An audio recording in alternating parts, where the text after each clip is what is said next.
جی ناظرین، آوا نیوز میں خوش آمدید کرتے ہیں۔ خبروں کا رخ کرتے ہیں سبی کی طرف، جہاں سے اللہ داد کی رپورٹ کے مطابق بختیار آباد میں 2 نمبر اور غیر معیاری کولڈ ڈرنک کا کاروبار عروج پر پہنچ چکا۔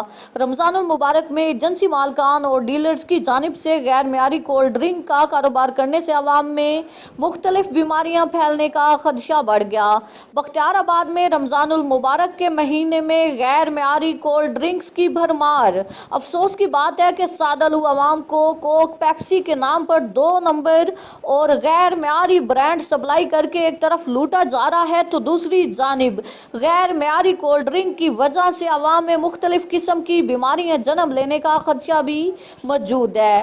واضح ہے کہ معیاری اور برانڈڈ کوک پیپسی کولڈ ڈرنک کے نام پر ایجنسی مالکان اور ڈیلرز غیر معیاری اور لوکل کولڈ ڈرنک کا کاروبار کر رہے ہیں۔ عوامی حلقوں نے ڈپٹی کمشنر سبی سید زاہد شاہ سے غیر معیاری کولڈ ڈرنک ڈیلرز اور ایجنسی مالکان کے خلاف جلد سے جلد قانونی کارروائی عمل میں لانے کی اپیل کی ہے۔